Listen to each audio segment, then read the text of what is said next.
What does it mean to cancel a policy? I started whispering during my lunch break at work after finding my voice was unintentionally loud on a phone call. I didn't make any such arrangements. I was puzzled and frustrated. My mind went blank. The insurance company representative on the other end of the line, a woman, remained calm in contrast to my distress. According to our records, we received a request for policy cancellation from your end, and the procedure has been completed. I had been subscribed to a savings-oriented life insurance policy.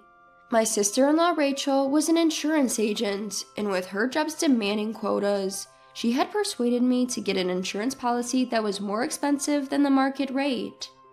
I'm Stella. I'm a 40-year-old office worker, living in an apartment with my husband and daughter. Today has been a tough day right from the start. My husband announced he was going on an overnight business trip as soon as he woke up and started packing his bags. Our daughter, Amy, began fussing over her missing math textbook. Amy is only in first grade, so her need for help is expected. But when my husband starts fussing about his missing travel bag and new socks, it can be quite a handful. I've been contemplating divorce for a while, due to our relationship being on the rocks for the past year, and this kind of thing just adds to the irritation. Why don't you both prepare the day before? I couldn't help but say it out loud. Amy obediently apologized and promised to be more careful next time, to which I replied, "That's okay, honey. I should have helped you check it yesterday. I'm sorry." My husband, however, was different. "Amy's still young. If you had taken care of everything, she wouldn't be in this mess. And if you had bought me new socks, I wouldn't be complaining like this." I was furious at his petty complaints. "I had no idea about your business trip. There are freshly laundered socks in the drawer. Isn't that okay?" "I like to wear brand new socks when I'm on a business trip." What's with that weird fixation? I thought so, but I kept my thoughts to myself. He goes on these overnight business trips maybe once every few months. His company must have scheduled it in advance, he just didn't bother telling me. If he needed new socks, he could have bought them by himself, or at least told me ahead of time. Amy looked like she was about to cry and said, "Mom, Dad, stop arguing." So I turned to her and said, "I'm sorry, Amy, it's all right. Let's find your textbook together." My husband resumed his packing in silence, and I helped Amy with her backpack. I sneaked a glance at him and noticed he was packing more casual clothes instead of his usual business attire. Is he cheating again? Something felt off. He has cheated on me twice before. The first time was right before Amy was born. I thought about divorce then, but he begged and cried for forgiveness, even getting our in-laws involved. My mother-in-law pleaded with me to stay with her son, and my sister-in-law Rachel implored me not to abandon her brother, so I decided against the divorce. But then, last year, he cheated on me again. It was the same as before, a girl he met on a dating app. My husband is the type to blurt out whatever comes to his mind, and his actions are quite transparent. He thinks he's keeping his actions secret, but as far as I'm concerned, it's almost as if he wasn't even trying to hide anything. In an instant, he's busted, and there he is again, apologizing profusely while weeping. Even though he usually struts around with such arrogance, seeing him crying with his nose running is just pitiful. I swear, if there's another issue, we're done, I declared to my husband, made him fill out the divorce papers, transferred all of our savings into my account, and though I forgave him, any love I had has completely vanished. My husband always puts himself first. I can't forgive him for not caring for our daughter Amy, or spending time with her, but I plan to endure until Amy gets a bit older before getting a divorce. In the end, Amy's math textbook was easily found inside her backpack. Amy left for school full of joy, but I was completely drained from the morning ordeal. I didn't have time to prepare my packed lunch, so I went to a deli near my office during my lunch break. That's when a poster from an insurance company caught my eye, and I suddenly remembered that my policy was the kind where you receive a celebratory cashback after a certain period. I think it should be deposited any time now. I'm paying a hefty premium every month after all. Without such little joys, I wouldn't be able to continue. I wonder what I'll use the money for once it comes in. I could buy Amy some new fall clothes. I was starting to feel a little excited. With a spring in my step, I dropped by the bank to update my passbook and found that not only was there no celebration money, but this month's insurance premium hadn't been deducted yet. Huh?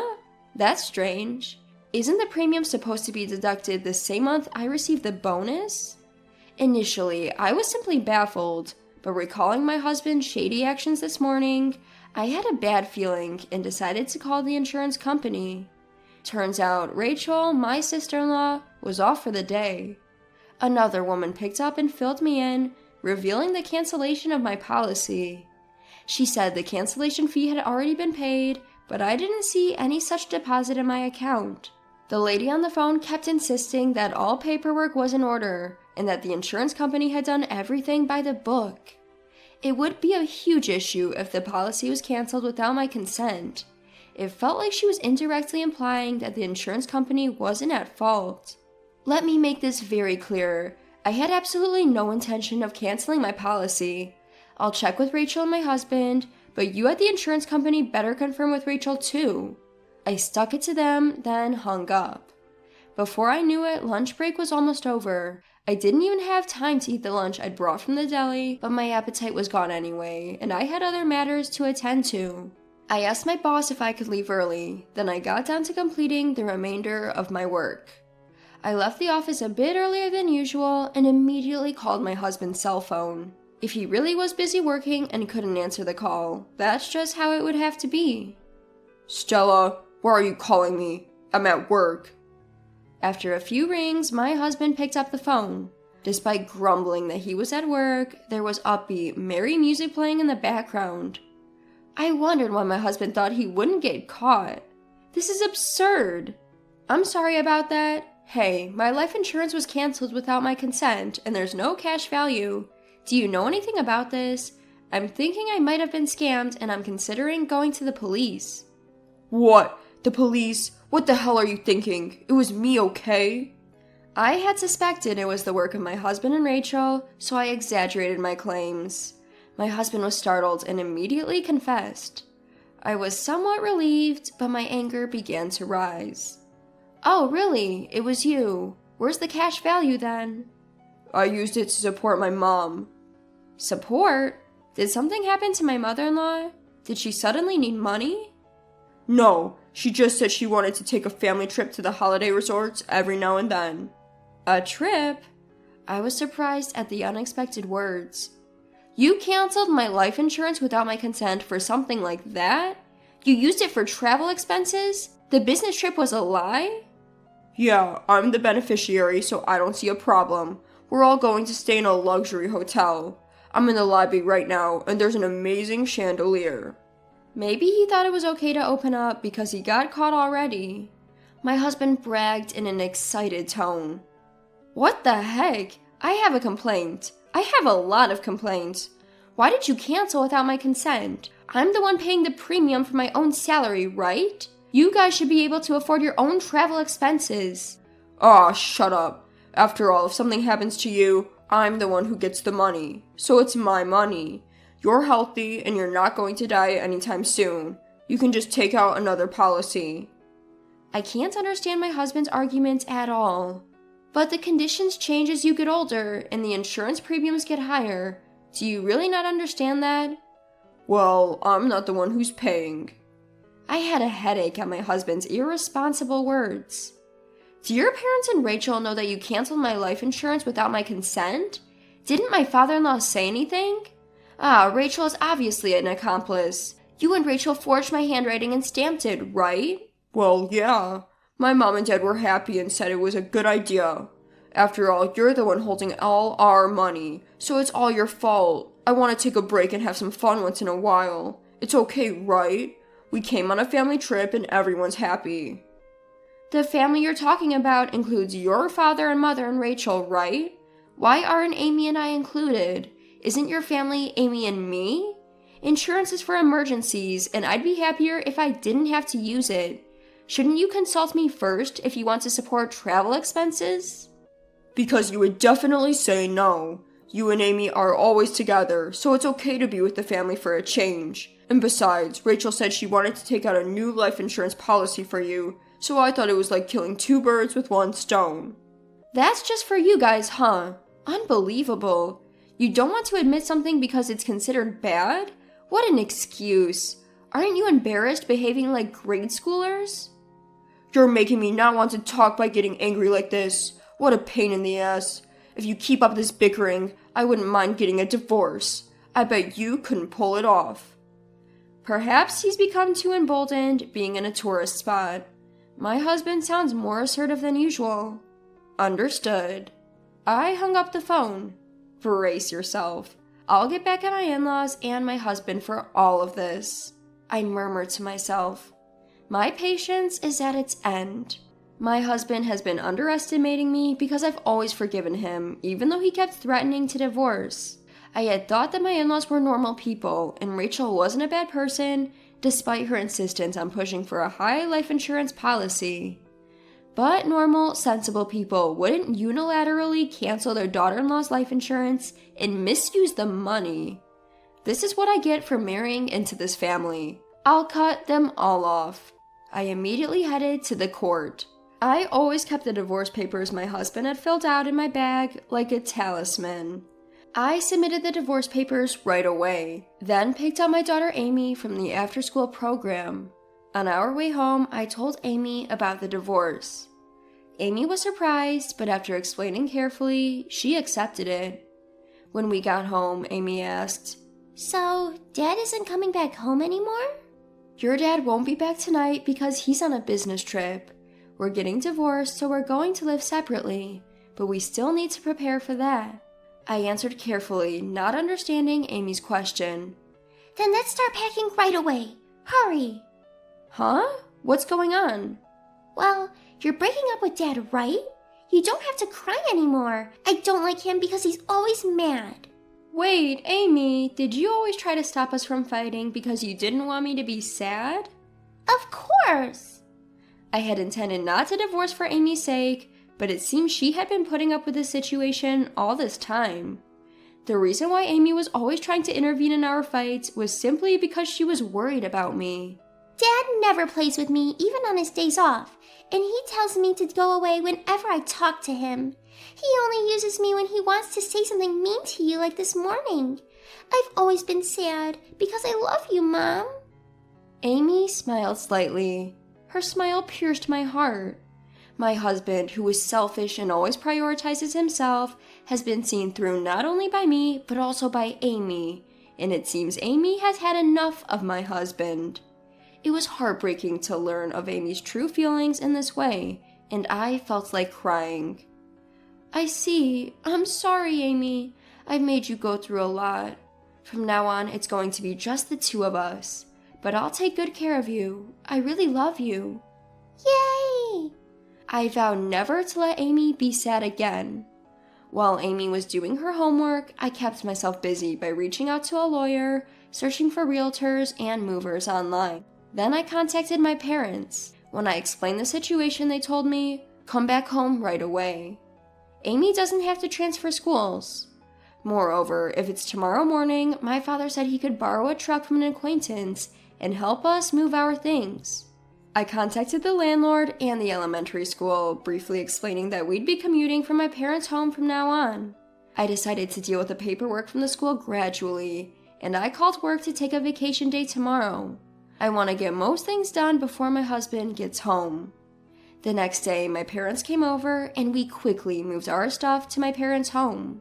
Everything was done before my husband got home, and only his belongings were left in the apartment. I left a note saying, "We are divorced, we are now strangers," and left the apartment.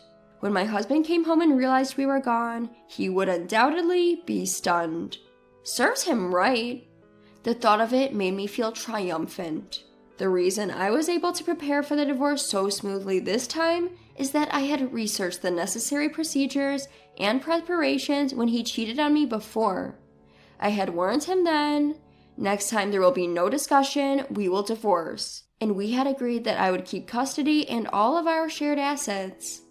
In this way, my daughter and I started our new life at my parents' house. A few days later, I received a frantic call from my mother-in-law. My husband's phone was blocked, so I suppose she called me on his behalf. He is a weak man who cries easily despite his arrogance, so he might be crying pitifully. What are you thinking? You're divorcing even though my son didn't cheat? She yelled so loudly it made my ears ring, and I instinctively moved my phone away from me. Hey, Stella, it's not too late. Apologize to my son right now. He's been crying because he's hurt. Aren't you embarrassed making a big fuss over something like this? Huh? Apologize? Me? Why? I couldn't comprehend her words, and I found myself blurting out, "Who are you?" Huh? She probably didn't expect such a response from me. She stopped speaking abruptly. I was surprised by my own words that just slipped out. Hey, it's me. It's me, your mother-in-law. Come on, Stella, what's gotten into you? You can't possibly be going senile. You're still young. No, I only have one mother. If you don't identify yourself, could this be a scam call? I decided to ride on my slip of the tongue. After all, we're strangers now that we're divorced, and there's no point in having a serious conversation with people who'd unilaterally cancel a life insurance policy. Don't be ridiculous, Stella. If you're going to take that attitude, I have a few things to say too. As expected, my mother-in-law was furious, but I didn't care. What are you talking about? Do you think you can do something? I had an agreement with him that if there was any issue, we'd divorce immediately, and he told me on the phone that we were getting divorced, you know? My words left her speechless. I took the opportunity to press on. If he wanted to go on a trip, he should have just talked to me about it. Why did he have to commit a crime? Is your whole family looking to end up in jail or something? I think canceling life insurance without consent qualifies as forgery, you know. That could lead to imprisonment from 3 months to 5 years, so I'm ready to fight this thoroughly. I don't want to hear about how his family has no savings or they're poor. My husband might have just done this nonchalantly. But that's precisely why I can't forgive him. What? Hold on a minute. We can't have criminals in this family. Hey, sorry. Listen to me, please.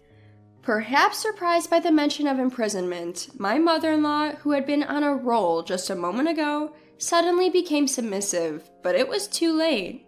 I hung up and blocked all calls from my husband's family.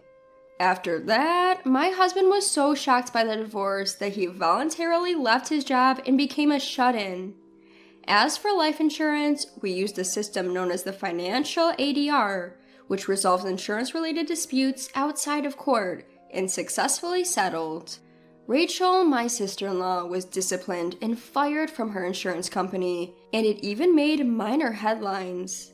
Because of this, the in-laws became the talk of the town and were shamed by relatives, being told things like, "You have no common sense," and "have some shame," and it seems like they were quite uncomfortable.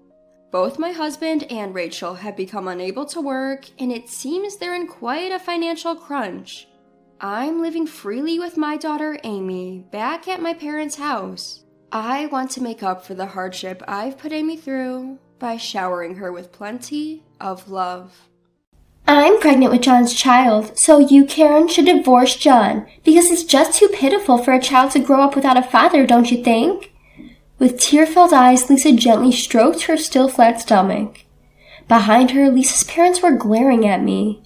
John's childhood friend and ex-girlfriend Lisa had shocked me several times before, but this time, I was truly and deeply disappointed. After all, my husband John is already... My name is Karen. I had a happy marriage with John. The reason why it's in the past tense is because John has left this world. John went out one morning with a smile saying, "I'm off," and came back cold. He had passed away suddenly from an illness. John and I had just started our calm married life. Until recently, John and I had been troubled by my mother-in-law and Lisa, John's ex-girlfriend. Since John's death, I've had almost no contact with my mother-in-law, but she was a selfish woman. She wanted to control John's life as she wished. The young John was a good listener to his mother, and Lisa was almost like a fiancé chosen by their parents. They were told by their respective parents that they were a couple, so until they were in middle school, they really thought they were lovers. But when he became a teenager and reached puberty, John realized that it was ridiculous to have a fiancé in this day and age. Lisa seemed to like John, but John had someone else he liked, so he talked to Lisa properly and persuaded her that this relationship was strange. He had successfully parted with Lisa. But Lisa hadn't given up on John. John was good-looking and intelligent. He was really bad at sports, but that gap was one of the elements that made him popular. In other words, John was a ladies' man. So naturally, after breaking up with Lisa, he had other girlfriends. When Lisa heard that John had a girlfriend, she would show up in front of John and his girlfriend on their dates and start babbling about her memories with John. No girlfriend of John's would feel good about hearing stories like how their first kiss was when they were in kindergarten, or how they had always believed they were engaged because their parents had said so. Even when John had a girlfriend, Lisa would interfere and he ended up being dumped. Or so I've heard. Of course, I, who started dating him after he became a working adult, also received the same treatment from Lisa. Surely, it was unpleasant, but I didn't particularly want to break up with John. John was truly cherishing me, and I wanted to cherish him as well. Our relationship was about our feelings for each other, and I thought Lisa had nothing to do with it. When John said, "I'm sorry," looking remorseful, I said, "Don't worry about it. Let's have some ice cream. I'm hungry." And he said he was truly relieved. He said that was when he wanted to marry me. John and I decided to get married, but this time, Lisa and my mother-in-law formed a tag team and stood in our way. Lisa's family is quite wealthy, and it seems that my mother-in-law wanted John to marry Lisa and benefit from it herself. Since Lisa seemed to want to marry John, their interests were aligned. I was harassed many times.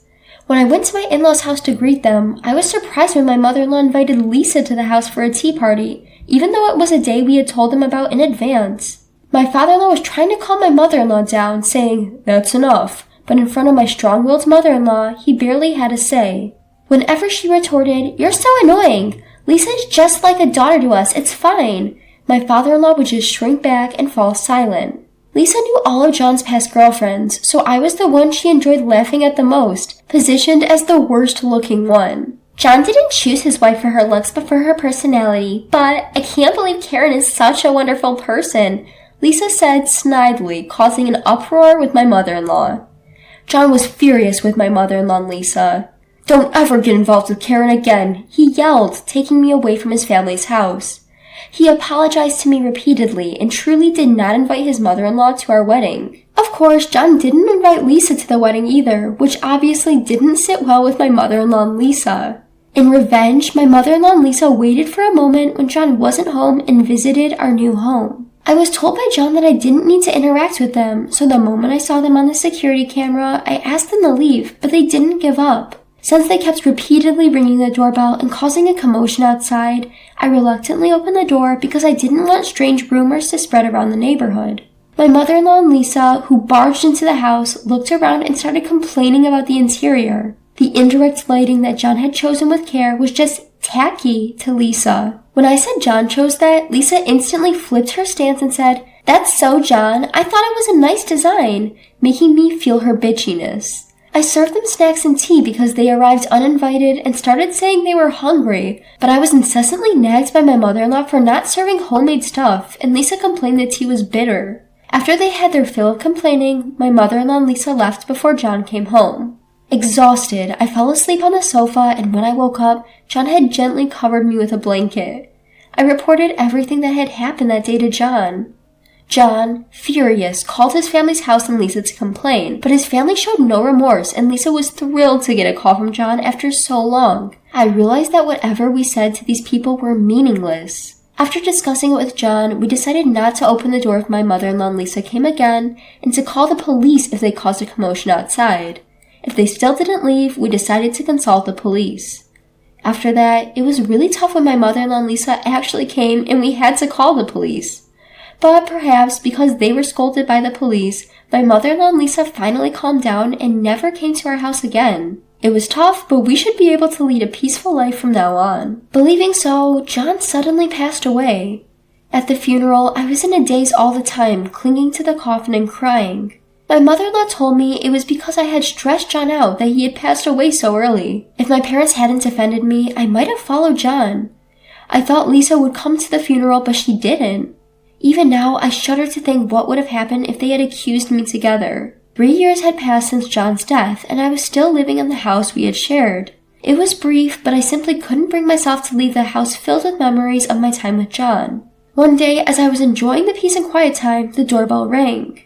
When I checked, the monitor showed Lisa and a couple who resembled her, likely her parents. Behind Lisa's smiling face, her parents wore stern expressions. Though curious, I decided to invite them in. Since the anniversary of John's death was approaching, I opened the door without any suspicion, which was a mistake. Long time no see, Karen. You see, I'm pregnant with John's child, so you have to divorce John, okay? It's not fair for a child to grow up without a father, right? Lisa explained, her big eyes welling up with tears as she caressed her flat belly. I'd been flabbergasted by Lisa before, but this time I was genuinely dumbfounded. After all, my husband John had already passed away. As I was trying to make sense of her words, her parents stepped forward and began to raise their voices. Even though John was married, he made a move on our Lisa and got her pregnant. We want him to take responsibility.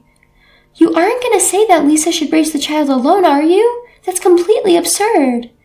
As the trio made a scene at the entrance, I felt a chill run down my spine. Even after John's death, Lisa continued to torment him. John was always kind and gentle, but Lisa caused him so much trouble. I'd seen John stressed out over Lisa numerous times. I couldn't forgive her. With that thought, I invited Lisa and her parents inside, saying, "It's no good to keep standing there." I led them into the family room, where our family's portraits were displayed. Lisa's parents, who entered the room before her, let out a surprised, "What?" when they saw the portraits. Lisa peeked into the room, her eyes wide and her voice catching in her throat. Of course she'd be surprised to see John's portrait displayed. While they were still in shock, I unfolded a portable table in the living room, prepared enough tea for everyone, and sat down in front of the three of them. "So, Lisa, you're pregnant with John's child, huh? John passed away 3 years ago. I'd love to know how you managed to get pregnant with my late husband's child. Are you okay? You look a bit pale." I asked, pretending to be oblivious to the three who had turned pale. Lisa, her eyes filled with tears, uttered in a trembling voice, "That can't be true." But her parents didn't let her wallow in her sorrow. "We are deeply sorry." All of a sudden, Lisa's father prostrated himself, followed by her mother. Her father tugged at Lisa's arm, forcing her to prostrate herself as well. I'm sorry. We didn't think that John had passed away." As Lisa burst into tears, her father grabbed her by her collar and shouted, "Who's the father of the child you're carrying?" Lisa then started to reveal her misconduct. The reason Lisa stopped visiting our house abruptly was not that she had given up on John, but because she had been transferred for work. The parents of Lisa and John no longer communicated, and it seemed this family truly did not know that John had passed away. As for the child in Lisa's belly, in short, it's unclear who the father is. It could be her married boss or one of the several men she met at bars. Lisa has led such a chaotic life that it was impossible to identify who the father was. Even though she was in love with John, it seemed that Lisa was trying to tear us apart by claiming the child she was carrying was John's. Despite having no relationship with John, she believed that kind-hearted John would not abandon her, now soon to be a single mother. On Lisa's confession, her mother burst into tears and her father exclaimed, "How shameful!" While I calmly asked Lisa, "How many months pregnant are you?" 3 months. The baby is already kicking." "You usually start to feel the baby move around 4 months at the earliest. You seem to be feeling the baby move quite early. Are you sure that there's really a baby in there?" Considering Lisa's past actions, it was questionable whether there really was a baby in her belly. As I pierced Lisa with a cold stare, she trembled and answered, "To tell the truth, there's no baby. I love John, I really do. That's why As Lisa started to babble incoherently, her mother began to smack her on the back. Lisa's father, once again in tears, bowed deeply to me and said, "We will come another day to apologize," and left the house. To the departing three I stated, "No need for further apologies. Please don't come here again." After seeing off Lisa and her parents, who hastily retreated, I lit a candle at the home altar. I said a prayer and spoke to John. "John, thanks for lending me your strength. I'm not one to voice my opinion or get into arguments. I don't think I would have known what to do in such a heated situation. Yet, surprisingly, I was able to respond calmly to Lisa and her parents, just like John did when he was alive. John was good at calmly assessing a situation when a dispute arose and solving the problem. When Lisa and her parents bowed their heads to me, I felt a sense of clarity and I was able to respond appropriately. It felt as though John was lending me his strength. That day, I cried for John for the first time in a long time. The house without John was unbearably lonely.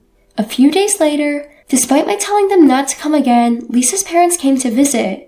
I didn't want them in the house filled with memories of John, so I told them to meet me at the nearby local restaurant. After preparing to go out and paying my respects at the home altar, I headed to the restaurant. There, Lisa's parents were waiting for me, looking pale. "We deeply apologize for our rudeness the other day. We're truly ashamed of our daughter," began Lisa's father. Apparently, upon hearing of John's death, Lisa burst into tears. After crying for a while, Lisa was possessed by a delusion that I might have been the cause of John's death and tried to confront me at my house, but her parents held her back and took her to a hospital instead. Lisa was diagnosed with a severe mental illness, a condition where she doesn't hesitate to hurt others if it means realizing her desires. To correct her distorted cognition, it seems she will be undergoing counseling from now on. Lisa, who quit her job because she misunderstood that she would marry John, will probably have to live a tough life facing herself while receiving counseling. Her parents are expected to bear the cost of treatment. Although they come from a wealthy family, Lisa's parents seemed quite old. They expressed their difficulty in leaving behind a daughter like her. "This is our apology for the other day." With those words, Lisa's parents handed me an envelope filled with cash. I didn't even bother to check the amount. I didn't need the money. I rejected the cash envelope right away. "I don't need this kind of money. All I want is to never have to deal with you or Lisa again. Why don't you use this money to move somewhere far away so you won't have to cross paths with me?" I said with a hint of sarcasm. Lisa's parents replied solemnly, "We would." After that, it appears they really did move. They sent a letter with the news of their move, along with some more money, which I also rejected outright. Looking at the address of their new home, it seems they moved quite a distance away. Now, Lisa will probably never be a part of my life again. "You know, our married life has been filled with so many disturbances," I said to the photograph of my late husband, John, besides his favorite cake on the altar. "But still, I cherished every moment after, and my life with John was a happy one." "Thank you," I said, on what happened to be the anniversary of John's death. From now on, I plan to live my life alone without John. I will experience many joys that John didn't get to, and when I eventually join him in heaven, I will have plenty to brag about.